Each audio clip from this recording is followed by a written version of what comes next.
Thank you, Tony, for an invitation to speak. It's a great privilege always to be able to respond in some way to Wole Soyinka, and to thank Wole for coming all this way to deliver a sort of scintillating talk.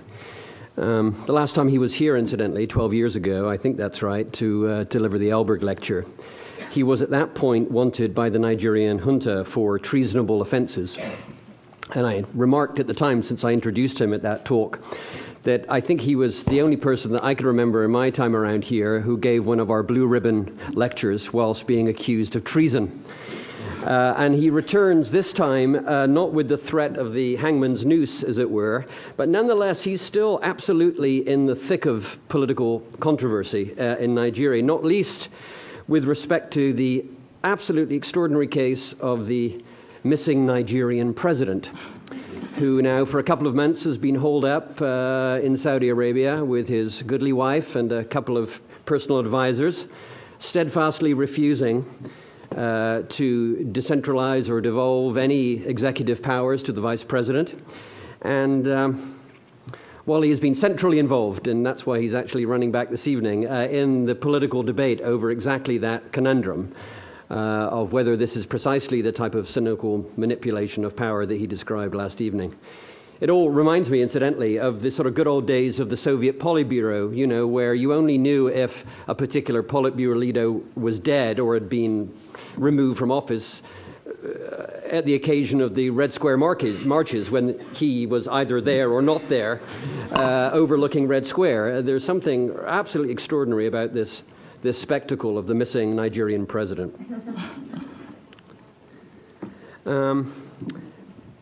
Wole's great meditation last evening on the necessity of culture as an important source of differentiation and heterogeneity, creativity on the one hand, and the grave dangers of cultural relativism as a sort of repository of sectarian and separatist impulses and the very denial of basic liberties, obviously spoke to these two couplets that have concerned him in all of his work: the relationships between power and freedom, and especially the imposition of power over freedom, and the relationship between choice and imposition, and particularly the emphasis on imposition over choice.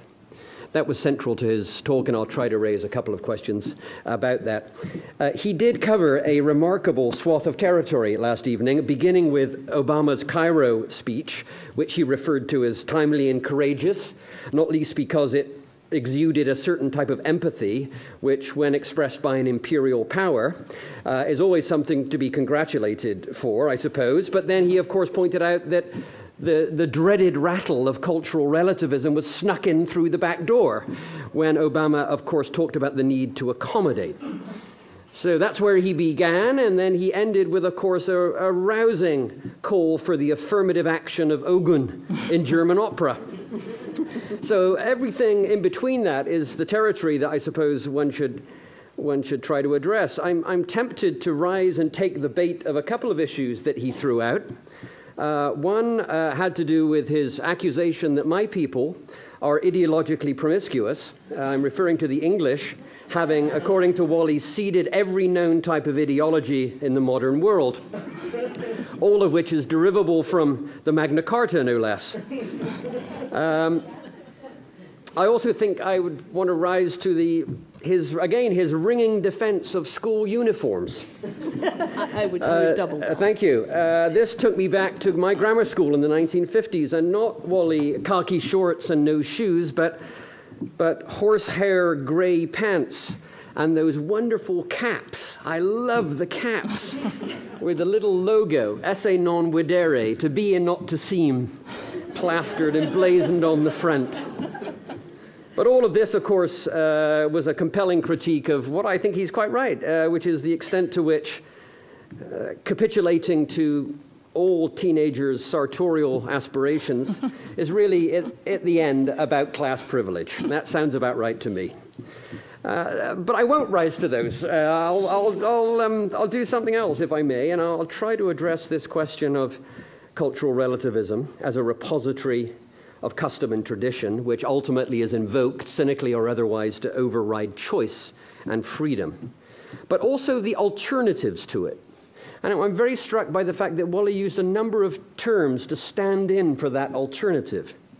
Absolutes, unity, oneness, connectivity, interplay. I was struck by some terms that weren't there, that nonetheless are quite commonplace in this debate.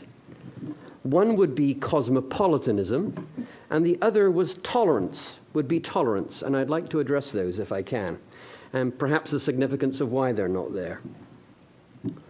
So, cultural relativism, Wole rightly points out, I think, can become, on the one hand, imbues us with respect for difference, and at the same time can become the basis for accepting various barbarisms and dictatorship, and it can promote a certain type of hermetic and separatist tendency.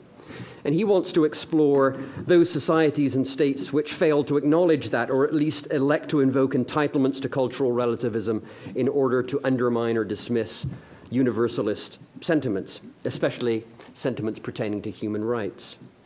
He makes the point that, of course, that within the claim of an essential culture, there is always what he referred to actually as a culture war within it, whether that's over the true essence of Islam or Pentecostal Christianity or whatever. But nonetheless, that provides a type of interpretive freedom, if you like, or an interpretive latitude with which that tradition can become the basis for the most cynical type of state manipulation and the exercise of the most grotesque forms of power. As he puts it, our culture, in terms of cultural relativism, is always different, and our traditions must remain sacrosanct. Well, it seems to me these sorts of arguments puts us on the same ground as two other theorists, both of whom, Tony can correct me if I'm wrong, I think have delivered the Avenali lecture. Those theorists are, one, Anthony Appiah, and two, Paul Gilroy. Kwame Anthony Appiah's moral philosophical deliberation in his book Cosmopolitanism attempts to resurrect a concept given to us, he claims, by the Cynics in the 4th century as a way of taking, quote, minds and hearts formed over the long millennia of living in local troops and equipping them with ideas and institutions that will allow us to live together as the global tribe we have become, unquote. It's a cosmopolitan theory rooted in moral philosophy, cosmopolitan moral philosophy. And this, says Anthony Appiah, will carry us through into the modern times. He attempts to balance his liberal universalism with a type of cultural relativism that only cosmopolitanism can, as it were, stake out. And it stakes that out through what he calls a conversation, a term that recurs in his book. And he's explicit that conversation is not about competition over propositions or opposition, nor to forcefully persuade us in a debate. Rather, the value of conversation is that it, quote, helps people to get used to one another, unquote. And the point here is that conversation holds for him three active processes and potentialities that are central to this balancing act, as he sees it, between universal liberalism on the one hand and cultural relativism on the other, namely talking, listening, and being moved. Gilroy, on the other hand, in his book After Empire, works harder to repudiate cosmopolitan political imaginations and projects based on the forcing together of cultural differences. Instead, he sketches the redemptive possibilities of a yet-to-come, what he calls cosmopolitanism from below. And of course, he writes as a man of the left who doesn't shy away from a self-identification with something called socialism. This cosmopolitanism from below is nurtured through disidentification, ambivalence, and the planetary orientation of what he calls an unkempt, unruly, and unplanned multiculture, conviviality. So, with those sorts of things in play, I guess my question, in a way, is how does Wole situate himself, not necessarily explicitly with respect to those two people, but nonetheless with those sorts of ideas, as it were. One, a type of a rooting of an alternative to cultural relativism in a type of social left-leaning upwelling from below, and another rooted in moral philosophy predicated on talking, listening, and being moved. Maybe in a sense I can sharpen that question by saying, what is cultural relativism juxtaposed against? And in posing that question, does he not himself sometimes fall terribly closely into the trap to which he has rightly pointed out cultural relativism also falls. He invoked at one point African or Nigerian traditions of an egalitarian ethos. How does one invoke such a thing without falling foul of the logic of sectarianism? Or more pointedly, what is the oneness, the unity that he so powerfully invokes? What is the oneness that might provide, in a beautiful turn of phrase, his beautiful turn of phrase, the secular arbitration as he sees it? In light of, if we were to take Nigeria, for example, between two extraordinarily powerful political forces driven by the most cynical type of manipulation of cultural relativism. One is Islamism, which in fact becomes a powerful political vehicle precisely for what they see as the failure of a secular national project. In other words, it's a cultural relativism rooted in an unequivocal set of nationalist developmental failures. Between that Islamism and Pentecostalism, a religion which has a compelling logic for self-improvement rooted in the slum world, which confirms its ultimate premises of the city as corrupt, unjust, and unreformable. So in light then of those two powerful sets of forces, where is the oneness, as it were, to come from? He obviously invokes human rights. Nationalism might be another, and his invocation of the school is surely the breeding ground for certain sorts of nationalist sentiments. Ben Anderson's account of sort of the role of print capitalism in solidifying this horizontal comradeship is precisely a type of oneness that could conceivably, notwithstanding the last comments, provide such a common ground.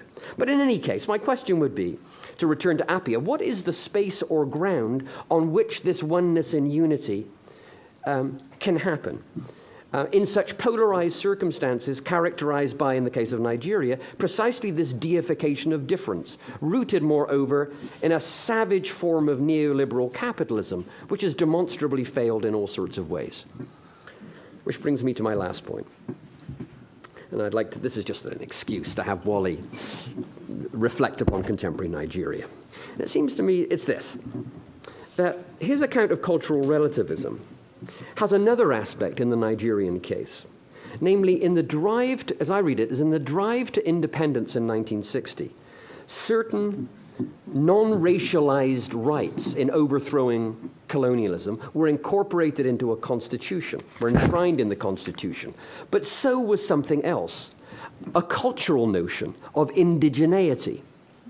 The indigenousness had to do with long-term residency, original settlement, occupancy, autochthony, and the relationship in a multi-ethnic state. We can argue about how many ethnic groups there are in Nigeria, but it's unequivocally a lot, and the relationship between ethnicity and territory. So what this did, indigeneity became a constitutionally grounded category, a cultural category that precisely acknowledged and endorsed cultural difference. And what it did was, of course, to make culture and cultural identity a category for doing politics. And in this sense, one might say that post-colonial Nigeria has seen a type of unraveling of Nigeria as an imagined national community. It was Awolowo, of course, who said Nigeria, in any case, was a mere geographical expression. And in that unraveling, in that unimagining, in a sense, of Nigeria as an imagined community, we have had this extraordinary multiplication of states and other political entities. The logic is that the effective unit in this situation within the Nigerian Federation is the ethnic group with its own state. Culture fragments. It produces a multiplicity of other identities as a counterweight to a type of national identity. And there's my question, in a sense, for Wole, would be to say, in a multi-ethnic state like Nigeria, with that type of politics of culture playing itself out, on the backs of, as he made perfectly clear last evening, extraordinary political violence, including a secessionist war in the 60s, what sort of what he calls universalist entitlements, what sort of political space, what type of oneness or unity can foster a counterweight to that seemingly irreducible logic of culturally driven multiplication. The cultural logic, if you like, is a part of the story behind something that he's been centrally involved in, namely the insurgency in the oil-producing Niger Delta, which is precisely a manifestation of that story. What sort of oneness, what sort of unity, what type of discourse can overcome this long history of neglect, of exclusion, of cultural relativism at work in the way that he describes? What sort of alternative can we begin to imagine that can provide a counterweight to that? I realize that's, in short, asking Wole to answer all of Nigeria's problems for us. I mean, it's a preposterous question, I realize. Let me, in full disclosure. But it seems to me it's central to his concern with cultural relativism and its alternatives. And I'd love to hear him dilate on that. Thank you. Thank you.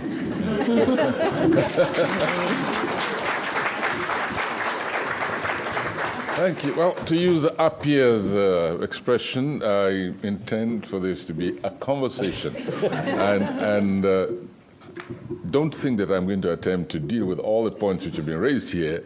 You, in fact, are going to comment on them yourselves. But the ones which were the points where I think I can make some useful clarification, I shall do so. And what I do remember, there's so many points, I didn't get everything down. The first clarification I want to make is over this issue of culture, cultural difference, cultural diversity, and cultural relativism. Now, cultures differ. This is clear. Culture is usage, if you like, a response to phenomena, including both nature phenomena and political phenomena, and even the very phenomenon of encounter with the outside world. In other words, the very evolution of society. If you look, for instance, at the Irish and the Yoruba, you'll find so many similarities. In fact, John Littlewood, the theatre director, that's Maverick, she's late now, in England, used to refer to me, in fact, as a black Irishman, and used to call things then what they used to be. Brendan Behan used to call Brendan Behan a white Yoruba, because she used to interact with the two of us. The way, for instance, the Irish bury their dead is so similar to the way that the Yoruba bury their dead. The Islamic culture just says, look, just send this corpse to paradise or hell as fast as possible. The Irish, no, the wake, the drinking, et cetera, et cetera. The Yoruba, very much like that, very ostentatious. But now, what's happening in Nigeria? Because of the culture of the input, the effect of affluence, you find in Nigeria that the Muslims have been corrupted by the Yoruba way of death. And now they're going into elaborate, really exhibitionist burying styles with full-page advertisements in the papers extolling the dead. This can go on for ages, ages. Just like the Yoruba, my own people, whom I used to criticize for their, ostentation. Now, I used to point to the Muslims saying, why don't you just bury your dead like the Muslims do? But now the Muslims have caught on with the Yoruba. So that's also shifts of cultural practices. Cultural diversity differences, nobody can argue against the existence of that. Cultures differ. It'll be after the next flood that there's such a homogeneity in cultures that people wonder, what are you talking about cultural diversity? So those are givens. Now, cultural relativity is a recent expression. I think it came into being probably around, it came into being as a response to the interest and the espousal and championing of fundamental human rights. Cultural relativism, I don't believe existed before the last century, or indeed before the middle of the last century. I may be wrong, but I don't. I think it's something which came up in response And it was an expression which was coined by autocratic, bullying, tyrannical nations to literally tell the moralistic West, no, just shut up. Cultures are relative. And then it became sort of a banner for resisting, playing deaf to any kind of demand that people treat, to put it very simplistically, people treat their citizens decently, with some dignity, that human beings are indeed endowed with a certain fundamental dignity, which translates as rights. So it's that relativism that one is really talking about. One can say purely semantically that cultures are also relative. But relativism really is an active phrase. It denotes intent. It denotes a certain practice, which usually relates, if I may use that word again, relates to power and freedom, the determination to dominate one section of society or the other, to impose control. The expression relativism has to do with the way it is manufactured and what it has come to mean over the last maybe 60 years. Now, it's that opportunistic use of cultural difference that has become that has coalesced into that, what I call this very, very loaded expression of cultural relativism. Now, and that's one of the reasons I'm always quick to point out that, all right, if you're talking about relativism, between what entities are you talking? Are you talking about pure physical, geographical boundaries? Are you talking about culture as a construct or evolution of history? Or are you talking, in fact, about cultural differences which exist even within specific national or geographical entities? Very often people speak simplistically of African culture. When I'm being careful, I make sure I put an S at the end of it because there are differences even within African cultures. But then one can talk about a paradigm of African culture, taking, not exactly synthesizing, but saying that within a certain framework, if you go through the African continent, I'm talking about the traditional religions, pre-colonial religions, pre-Islamic religions, you find that there are certain similarities in the treatment of the ancestor, in the approach to the non-mortal world, which are very, very similar and which enable you to talk about an African worldview in that respect.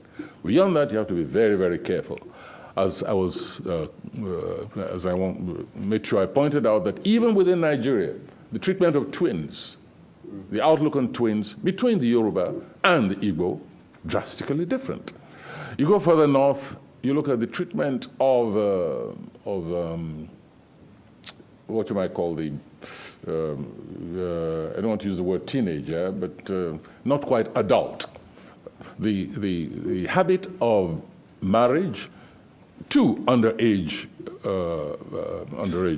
female is something which is very strange when you come further south, in which there's a certain age in which a woman, a girl child, is considered to be ready to receive a man. But if you go further, you find, and today, in fact, it's a problem. There's real physiological internal deformation of girls as a result of enforced marriage and consummation by grizzled, old, horny satyrs, who just handed over. We had an instance where a child ran away, a girl ran away from the parent, and the father brought her back and cut off her leg because, this is just a few years ago, cut off her leg because he said she was his to give away. The girl healed, ran away again, he cut off the other leg. It was all over the Nigerian papers. It's not just anything strange. And in that particular area, within Nigeria, this was considered quite normal. And so, and if that man were hauled up before the International Court for crimes against against youth, against the child. A lawyer would just come up and say, look, there's cultural relativism there, please mind your business. And it is that kind, I'm giving a very extreme example, but it is that kind of the exercise of power over the impotent, in which culture is then evoked as the ultimate alibi. That is what has made what normally should be cultural differences into cultural relativism. And it became quite an enshrined phrase. I remember there's a conference was in Brazil about 20 years ago on human rights, in which certain women oppressing societies actually sent as delegates women. And they got there and they began really to promote the whole notion of cultural relativism. I think unaware fully, this was the brief they'd been given, I think it was in Brazil, unaware that this was actually pleading a case for their own continued oppression. But they felt they were challenging the moral high ground of the Western world. And so they came with this banner, this formula of cultural relativism. We virtually were telling other societies to shut up. This was it's no business of outsiders to even pronounce on the cultures of the cultural practices of those societies. And it is, in fact, if you like, it is this is the kind of stimulus which, and don't forget that with this contest, certain millions of the world population were completely marginalized as if they had no say in the matter. In other words, it was either you were for the Western world or, of course, you were on the side of the oppressed, colonized resistors to imperialist domination. And so we had to go back. And I said, what do the marginalized, the invisible cultures, what do they say? What is their pronouncement about this? What do the Yorubas say about women? What do the Igbos say about women? Don't come to me about what President Carter says about women, Obama says about women. No. What does the rest of the world, those marginalized societies, what do they say about women? Stop polarizing this fundamental issue between the West and the East. It's not as simple as that. It's a continuation of the kind of deceit, the kind of illusion which has been,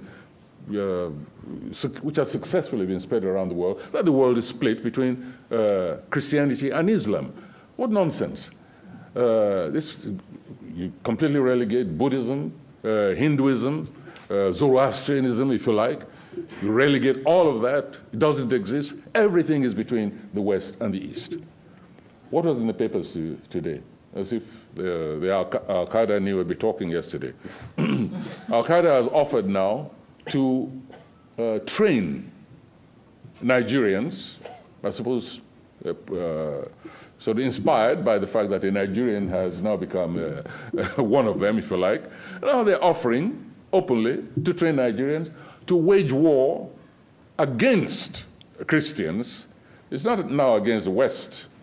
It's not against the capitalist system. It's not against the new imperialists. No. It's not against oppressors anywhere. No. They're saying, we're ready to train you, fund you, arm you for the battle against Christianity. Now, if you come to Nigeria, as has been remarked, you find Christians, you find Muslims, you find a fair percentage of the two sides who take spiritual insurance by going to traditional religions on non-days, and then they pretend they're Christians and Muslims. So this is one of the, I just want us to move away from this simplistic polarization which makes any critique of degradation of humanity a Western concept. I just find that a pernicious, not so much doctrine, it's sort of pattern strategy of omission, just relegating as non-existent any other point of view for confronting the entirety and the complexity and the fascination also of the human predicament, either in universal terms or in practical terms. Because we're also talking about the problem between pragmatism and idealism. In an ideal society, there'd be no restraint. It's my sense of idealism. But if somebody comes into your backyard and takes out 2,000 people at a blow, I think very often it's very difficult to speak about idealism. You just shut up for a while until that society recovers, you know. And then you begin to look at its method of recovery, whether this now moves towards becoming the thing it was contending. This is, I think, is the usefulness of discourse or conversation at a much desperate level. I emphasize the word choice. It's one of the few non-expensive virtues of which humanity can boast. And the deprivation of that lowest common denominator of human beings in society, the deprivation of that, for me, is the greatest crime one can commit against the human being: choice. I'm very glad you referred to Death and the King's Horseman, because then one can argue, and it has been argued, that this is a case where society tyrannizes by a particular kind of culture, where culture is retrogressive. Yes, we can argue that that culture of somebody accompanying through ritual suicide a monarch is retrogressive, is feudalist, etc., etc.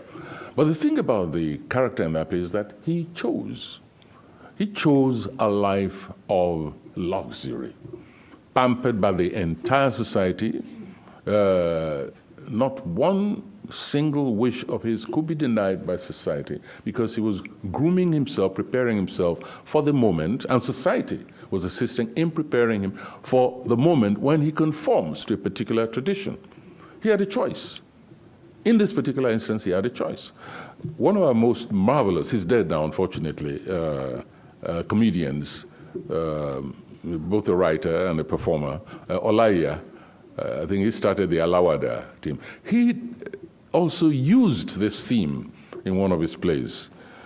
And when the moment came for, he was a first-class clown. We really miss. When the moment came for him to accompany the king, and they came to ask him what he was still doing around, he said, "Are you crazy? I love my eba. I want another meal. Please go away. You know, accompany who? Oh, all that nonsense we were doing the other day. Get out. Oh, that was for sure. I'm not going anywhere. Bring me my meal." You know, and Olaiya treated this theme in a very cynical, sarcastic way. And for me, that's also a valid way of dealing with culture, saying, I don't accept all this nonsense. But I wanted to emphasize the whole concept of honor, the whole concept of paying your debt, and the fact that other societies, in various ways, also make a sacrifice, the terminal sacrifice on behalf of society. And that it's the evolution of society which translates the various forms in which such sacrifices are made. I see at a certain level no difference between the kind of sacrifices which are made by young people in war, knowing very well that a particular act is the terminus of existence, and yet they willingly go into it. For me, these are mysteries of why do people take risks?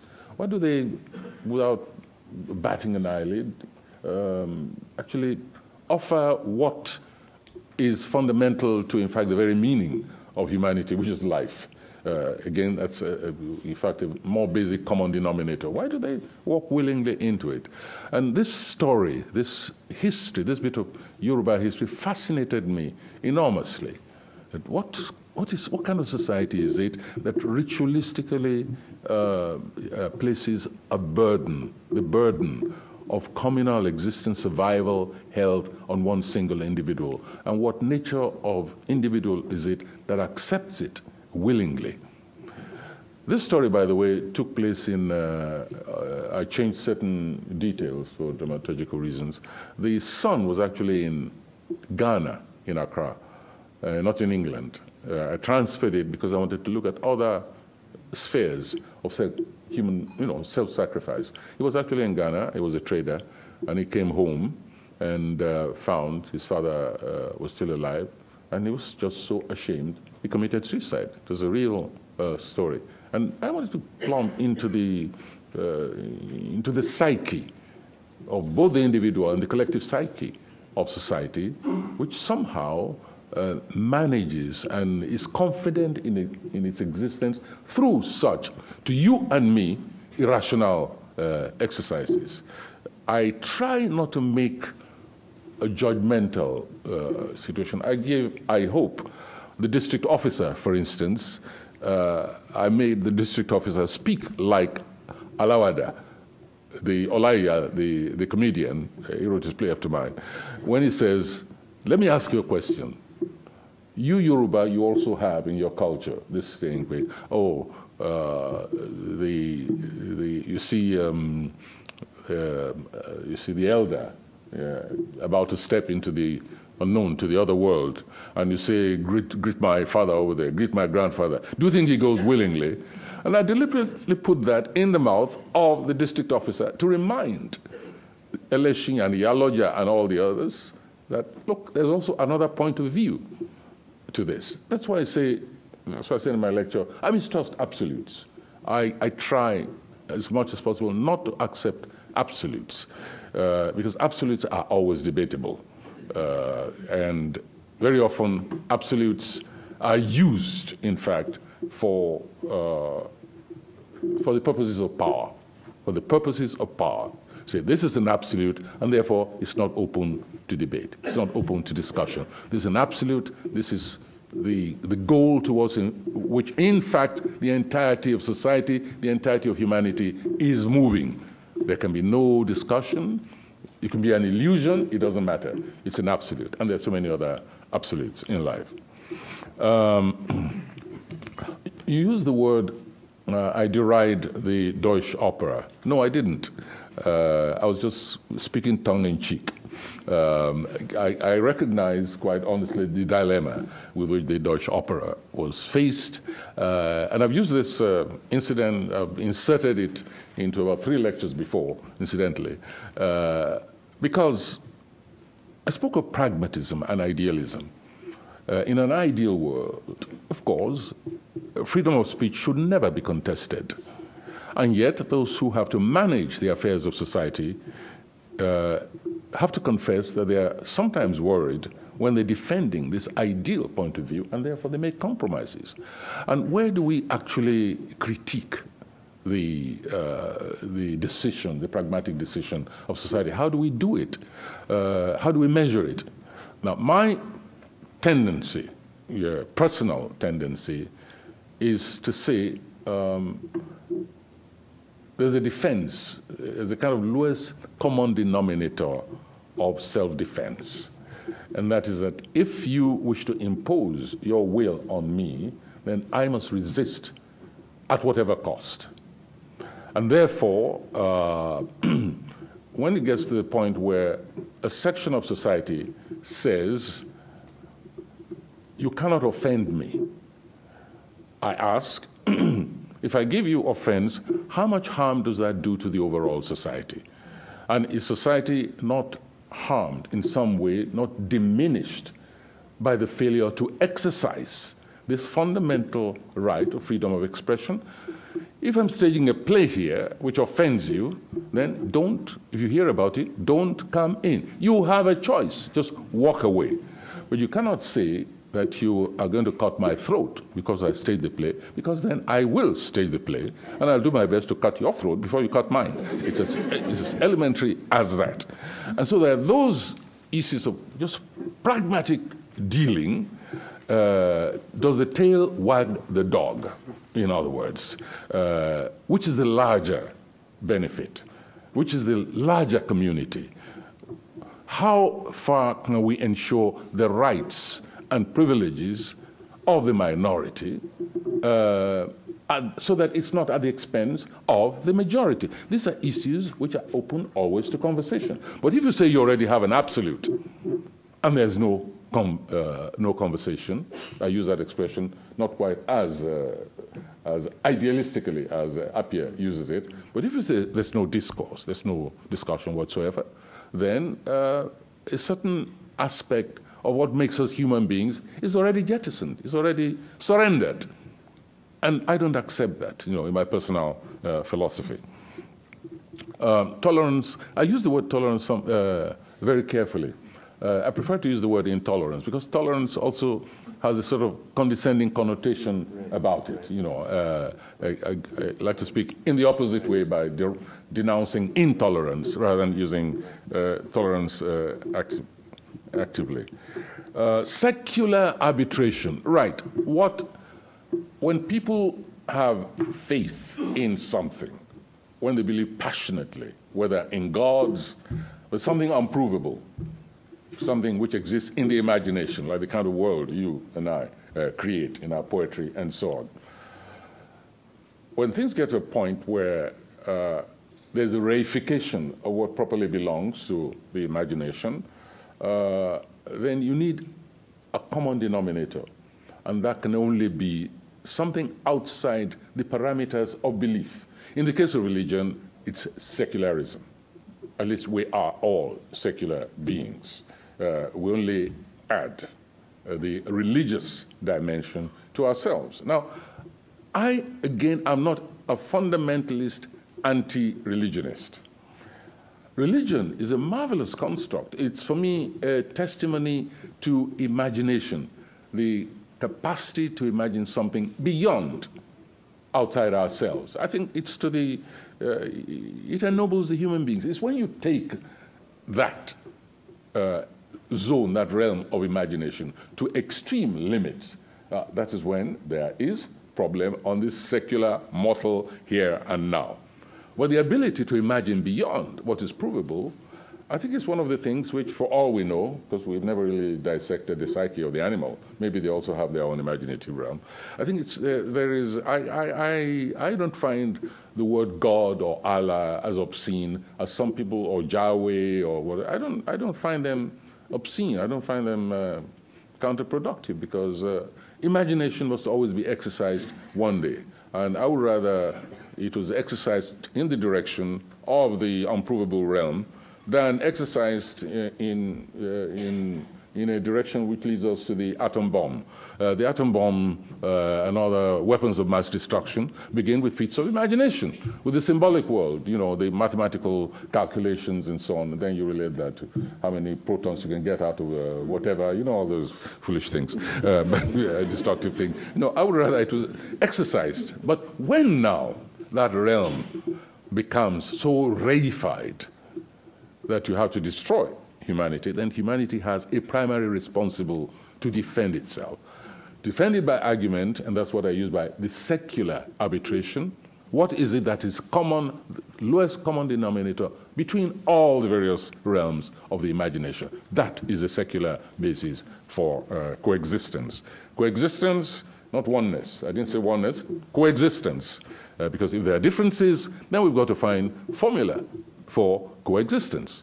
It can be harmonious coexistence, can be, a bit patchy harmony, but one way or the other, there has to be coexistence. Otherwise, let's go killing one another. I'm not going to deal with the Nigerian situation here. Yeah, beware the British when they bring maps. How true, yes. President, yes. Let me end on this one. There's some other items, but I know I've been speaking for much too long. The situation in Nigeria. It's so bizarre. I just don't know. We're invited to imagine our president, and that's not really that's not very useful for the pragmatic requirements of society. I think it's going to end up, and in fact, more than speculations, it's going to end up like El Cid. Plans are already being made, and very authoritatively. In fact, it should have happened last week. Only the man was too weak to travel. because from the reports, a special unit has been got ready in Aso Rock, and an ambulance plane was being organized to bring him back so that he can be physically in Aso Rock. And then the cabal around power, which is really what is happening, those who are directing their affairs in secret, and that means, of course, signing huge oil contracts and siphoning millions away, they want this situation to go on, continue for as long as possible. And so all kinds of stratagems are being worked out, including bringing this poor man from where he is with drip and so on, life support, in an ambulance plane, installing him in Aso Rock, where I suppose they can guide his hand into signing things, because he doesn't know what is happening. He's an intelligent man. I've met him. And he would know, if he were compos mentis at this moment, that he has to give a sign to the nation, even if he was still too ill to come back. He would, as an intelligent man, for instance, have invited the Nigerian television team to visit him in Saudi Arabia. He'd have invited his vice president to come and visit him. He would even, I'm certain, have signed the letter, which he should have signed at the very beginning. But my feeling is that he didn't know that things would get so bad. And so by the time he was beyond actually following what was going at home or what was required of him, it was too late. And instead of his handlers, including his wife, coming clean and saying that this man is in virtually a vegetative state, no, they are pretending, that he's not only alive, but well. But he does not know what is happening. If he did, he would have given a sign by now. This is common sense. So, like El Cid, they want to tie him to the back of a horse, and, after he's dead, and have him gallop into Aso Rock, and after that, nobody sees him. And they say, you saw him gallop in here. No, all is well. And then they can perform any kind of shenanigans, while keeping him, quote unquote, alive. And believe me, even after he's dead, I don't wish him ill. Somebody whom I've met, as I said, and with whom I had very intelligent discussion, both in group and one-on-one, regarding the Delta State region, in which he made plans with dates and so on. That's a sign of a responsible head of state. I don't wish him ill. I hope he recovers. But the important thing is he is not in a position to do anything. He's not in a position to do the right thing, the constitutional thing right now. And his handlers are pretending that it's otherwise. Now, that is what I consider bizarre, because a child in the street knows very well that this man is incapable of doing anything, listening to anything rational, taking any decisions. Everybody knows that. But they're prolonging the state as long as possible. That's why we went to Aso Rock to try and take over the legislatures. I think, let's let the audience come in. So this is indeed the moment to begin taking some questions from you. But first, I want to thank the panel for your comments.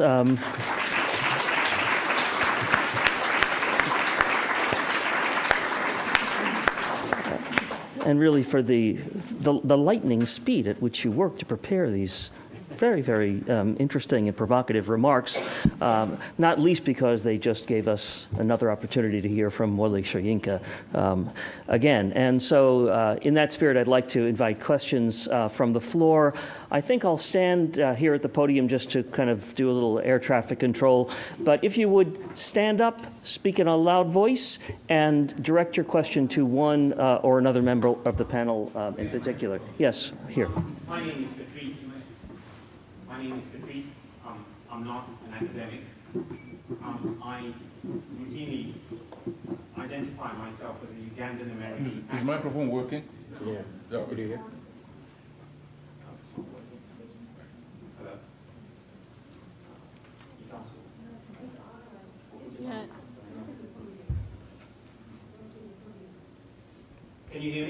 Yes. Yeah, I can hear you. Yes. My name is Patrice. Yeah. I regularly describe myself as a Ugandan American actor. I live here in the Bay Area. Having said that, I would like Mr. Soyinka to please comment from an actor's point of view, to comment on the illusion or reality from an actor's point of view of freedom for the actor, social cultural priorities for the actor, and also cultural identity for the actor. If you could comment on any one of those and take it in any direction. Thank you very much. For the actor? Yes.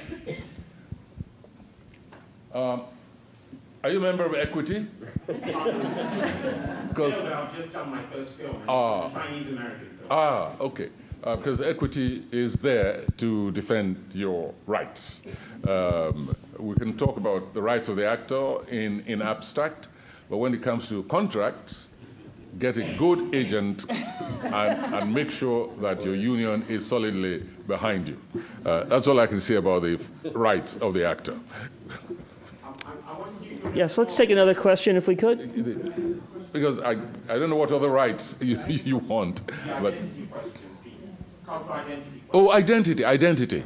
Well, if we're talking theater now, identity, let me say that in theater is where I passionately believe in cross-cultural identity. I believe that any human being can play any other role in the world, that the period of disbelief is very, very small from experience. That when you have a good actor, you don't know whether a Ugandan is playing the Duke of Buckingham, and I've seen a Ghanaian playing one of the Tudor kings, and believe me, after the first few seconds, after the shock of seeing him come in and be introduced as the Duke of Buckingham, no, at the end, you forgot completely. You came out of the theater completely. You saw an actor, identified himself in that role, and the whole disbelief, has just vanished. There, I disagree with my American colleague, the playwright, who felt that there can't be any. August Wilson. I'm in disagreement with him there. Yes. A question here. Hello. Thank you for coming out and speaking with us. Appreciate the panel's comments. My question is on this kind of notion of cultural relativism and the opportunistic use of difference in culture by the powers that be to kind of reinforce their own social hierarchy. And my question is kind of related to the ways in which you think maybe that the oppressed could use cultural relativism in order to maybe transform or gain power of their own. I mean, in the terms of, you spoke of Sarkozy and his use of kind of this invoking of the other and the veil. That's definitely in the context of a political ploy because, France's notorious unemployment rate is now seeping into the more privileged middle class. And so how would you see as maybe activists taking on kind of cultures that we don't agree with, maybe these cultures of, say, privilege and cultures of autocratic decision-making and cultures of just violence in general, which don't necessarily have traditional geographical bounds. How do you see us using cultural relativism in our own toolkit as activists? Well, if you want to chip in here, let me just emphasize the fact that as you notice, I insist that the veil, in fact, is representative of something even larger, a whole sphere, realm of oppression beyond the wearing of the veil itself.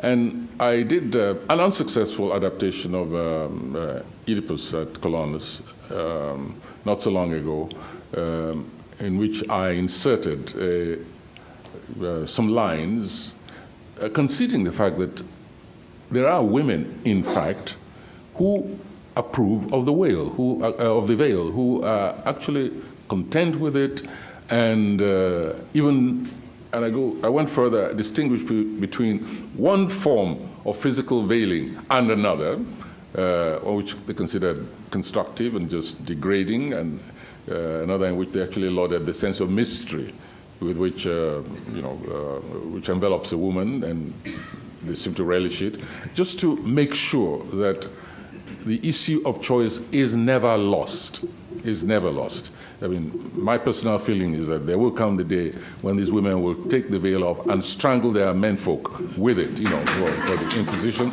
That's a personal point of view. But there are women, and we have to make sure that they enjoy that same privilege which we have when we choose whether to wear Scottish skirts or to wear trousers, like sensible human beings. In winter, especially, in winter. I mean, I can't imagine what happens in Scotland with those men in winter. Now, there are many, many versions of the veil. I mean, men also. And I refer to the untouchables. I refer to to children, for instance. Many people don't know that the practice still exists where they thought Slumdog Millionaire, that film, I don't know how many of you saw it. Many people thought it was an exaggeration, but no. It's a fact. Children are still blinded and then sent to areas like countries like Saudi Arabia, Yemen, to become professional beggars, the richer areas. There are horrors like that, and for me, the veil also, to some extent, is a symbol of that. On the other hand, there are societies like certain parts in northern Nigeria, where I spoke about child abuse, the abuse of the body of a girl child. There, the women don't wear the veil. But what happens to womanhood there, for me, is far worse when you actually mess up the very physiology of a child. It then becomes, what was this disease called? This fistula, something, that horrible thing. It's worse, but it's all part of this symbolism, or the metaphor, if you like, the metaphor of the veil. And if you like, the way to just get rid of this mentality, and it's a form of stigmatization, that this is a being apart from the rest of the world. This is a being not really fit to be seen in company of the rest of the world. It's a kind of stigma. And any form of stigma whatsoever, for me, there's a responsibility for the rest of us to eliminate it within society, because it reduces us also as human beings. So I don't know if that answers your question, but I would like to chip in there, because I think this is a general theme. Are you too? No. I mean, in terms of, I think what's interesting in terms of, it's complicated in terms of Sarkozy's, the reason why I brought up Sarkozy's and the French government's take on the veil, it's not necessarily to provoke or to promote cultural relativism, but really to kind of look at the cynical, to actually just give an example of the cynical deployment of universalism as well. What went in the name of universalism and in the name of secularism, that the attack on the veil became deeply problematic, not because of the issue of the veil itself, but also because the question then becomes one of not necessarily motives, but also of secularism producing its own set of absolutes as well. Now, in terms of your question about using cultural relativism, and actually this is really interesting, because your comment on cultural relativism as it being modern. And actually, what I think is really, I think it's a really novel definition of it, because what it does is that if cultural relativism comes in response, you say, to universal rights, it's sort of the cynical, I mean, the way you described it is sort of the cynical offspring of universal rights. It's basically the reaction to the granting of universal rights and saying, well, no, in fact, the particularities of a culture now provide cover for that. But I think it's not. I got the relativism then in terms of how an activist would use relativism. It's tricky. It's very tricky. I mean, certainly in nationalist movements, that kind of relativism was used in very elaborate and very distinct ways that became that silenced women, that silenced minorities.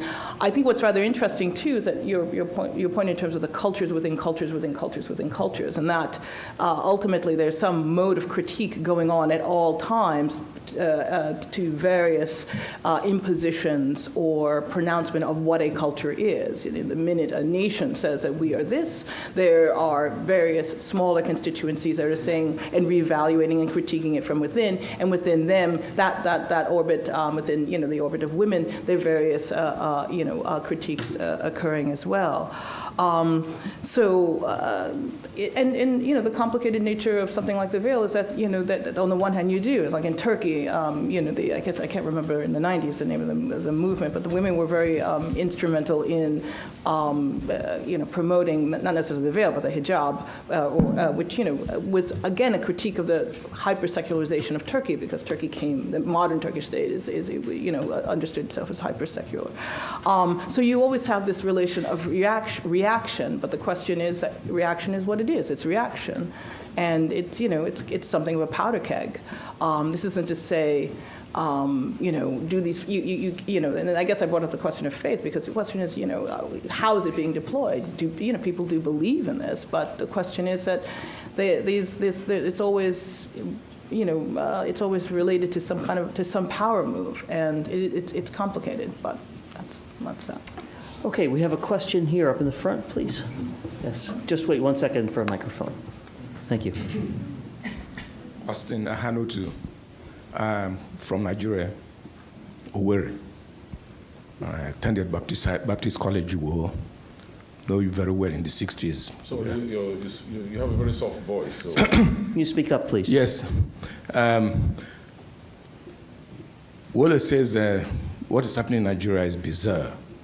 But it seems to me that if we take the concept of absolute, the way we are looking at it, Nigerian Christians emphasize dogma and doctrine.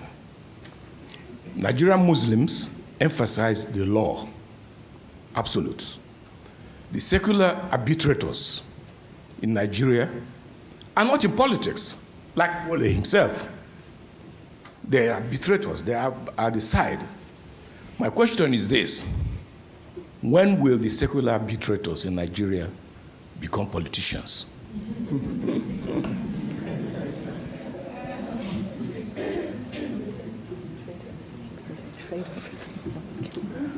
It's not for want of trying. That I want to assure you. But we have this ground, and don't forget that, in fact, the basis of Nigeria is pure secularism, with a recognition and protection of multiple religions. Then came the power-conscious group, the politicians, who, in order to garner votes, began to play up differences. They played up not just religious differences, ethnic differences as well. The easy cohabitation between the various ethnic groups, sporadic clashes here and there. I think all societies have that, even in Europe. But the level to which it's reached has been very much the handiwork of politicians. They created a Frankenstein which they can no longer control. Now, that Frankenstein, however, received a kind of injection from external sources. There's too much underestimation of the effect of the Ayatollah fatwa on Salman Rushdie right around the world. It gave a kind of jolt to the latent arrogance of extremism of certain sects of Islam. It was like a certain mandate had been given universally, in fact divinely dictated, for the vindication of their own extreme tendencies, which have been kept under control by the secular platform on which that nation was cobbled together. And so, look at the date. I want you to look at clashes before Ayatollah and clashes afterwards. the sanguinary level, you know, the exponential increase in the rate of accidents, including incidents, something which never happened in my childhood. Like, for instance, in Ilorin, which is not even really a Muslim state, but sort of in between the largely Muslim, largely Christian, or whatever, in which a Corpus Christi procession, which had always taken place regularly, annually, was set upon by some hooligans. It's about 15 years ago, or maybe more, and, you know, killings and injury took place. They just said they shouldn't pass by a certain place. And then Christians in some areas also responded in kind. But the two sides, you know, they always got together, the fundamentalists on both sides always got together to try, you know, and smash on the ground the traditional religions, the orgies of iconoclasm between the two, the fundamentalist sections of the two religions. The orgies have really, even in some cases, become coordinated. The Muslims get up one day and say, oh, these are all pagan, that's the word they use, pagan symbols, infidels, shrines. They've all got to be burnt. In the East, the Christian fundamentalists also get together and start demolishing so-called evil fetishist shrines. They don't understand what is going on in many of them. Even a lecture series, you had a governor once in the East, a Christian in the East. There was a series of lectures, academic lectures like this one, which is named after, you know, a luminary. And some very, for me, cultured, civilized people who started this series of lectures named it the Ahia Joku lectures. Ahia Joku being a traditional, you know, name of some. This military governor came in and said they must change the name. It was named after a traditional Orisha, paganist. Can you imagine that? So that's what fundamentalism does. The Christians wanted to show that they were every bit as pious and as evangelical as the Islamic fundamentalists. So there's been a competitive thing. And the ground, which is the secular, quote-unquote, traditional kind of religion, because the traditional religions, in fact, I've written a lecture, given lectures titled In Praise of the Secular Gods, talking about, which seems an oxymoron, but actually the traditional deities are the most secular concoctions you ever found in the world of superstition, either of Christianity or of Islam. So yes, the secular world of Nigeria and many African countries had always taken their existence for granted. Unaggressive, they never waged a jihad, never waged a crusade against any other religion. And so they've been taken by surprise by this sudden aggression, which they thought was ended with the early evangelists, either Christian or Muslim. You know, they thought that was all over. Everybody had become cultured.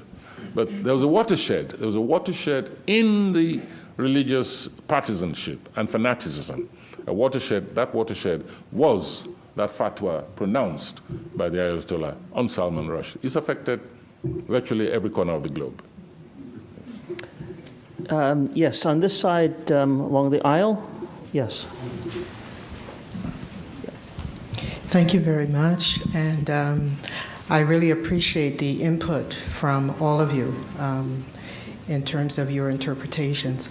And regarding your speech yesterday, Professor or Mr. Sorry, Soyinka. please speak up. Oh, sorry. I just want to know if the actual speech can be put on the internet. Some of us missed, you know, some of the deep wisdom that you shared in that speech, regardless of how intently we were listening, you know. So I'm just hoping that the group can make that available, you know, and post it on the internet. But now, I have two questions for you. Number one, I've heard your name pronounced many different ways, Wole, Woye, and I know it's a Yoruba name, so I want to know, please, if you could share with me and with us how your name is pronounced and what the actual Yoruba meaning is. My second question is, As we talk about interpretations of what you have shared with us in your talk and also in your writings, we've heard a lot of feedback from how Europeans may interpret it, but have you received any feedback about your writings from people in Shona land, let's say in East Africa, and also Shosha land in South Africa? I would like to know what their responses to your writings have been. The second part, feedback. I missed that part. The second part, the feedback. The feedback question, from the where? question is what the Parts of Africa. In terms of the culture, what we the discussion. Exactly. Oh, exactly. okay.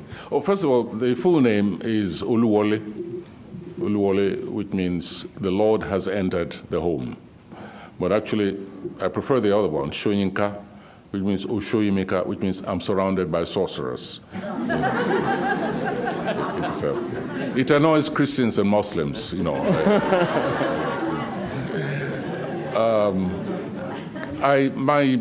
My interest in mythology, and which means also culture, I mean, which implicates culture, of course, and traditions and so on, is comparative. So whether you're talking about the Shona or the Ewe or the Dogon, for instance, or the Hausa or the Borno, the Birom in Nigeria, my interest is very comparative, and I use examples from all over whenever they happen to be appropriate. And even outside Africa, for instance, I've been very fascinated by the Hindu religion, the deities, some of which correspond to some of ours as well. You know, that combination of sometimes cruelty, rascality, and at the same time profundity. I find we share many things in common, just like the Greek deities. You know, reprobates and lechers, you know, pass for deities. Very down to earth. The secular gods. I've been very much interested in what I call the secular deities. And traditional religions have them all over the world. Let's see if we don't have questions on this. I think, yes, we have somebody quite eager. We have time for about one more question. No, that's okay. One or two more. I want to make sure you my name is... I'm watching. Hello. I know you have a plan. Yeah, my name is Dozie Opalugo. I'm from Nigeria. Basically, it's more of a commendation that I want to do to the icon himself, Wole Soyinka. Basically, I've been opportune to listen to him a couple of times in a couple of countries, like the UK and presently here now. He's someone we really look up to a whole lot. As a young kid growing up and going through the Nigerian universities, I know what it means being presently where Wole is and having read his works and all that. About the question about secular arbitrators not going into politics, I remember vividly when Wole was asked if he was to pick up interest in politics, what would be his position? He said, the counselor. He won't be a counselor. And that's the lowest cadre of political office in my country. And that goes a long way to show his simplicity, his way of life, and his general acceptance when it comes to human abilities and all that. Then again, I was also opportune to be in Musen Center when he had his 70th birthday, where he also had one of the best gifts you can ever imagine. He had 70 kisses, if I'm right. 70 kisses from 70 women. That was good. And so me being here today again, I really appreciate being here. And the question I want to leave with him is to ask him, sir, when are we going to be getting another classic from you? The question is, when are we going to have another classic? Another classic. Never ask a writer that question. Never. Just in response to the previous questioner, the lecture, I understand, will be appearing in print, in publication, in a forthcoming volume, along with some others. So I think we will take maybe one or two. Is in the front, Miss? Yeah.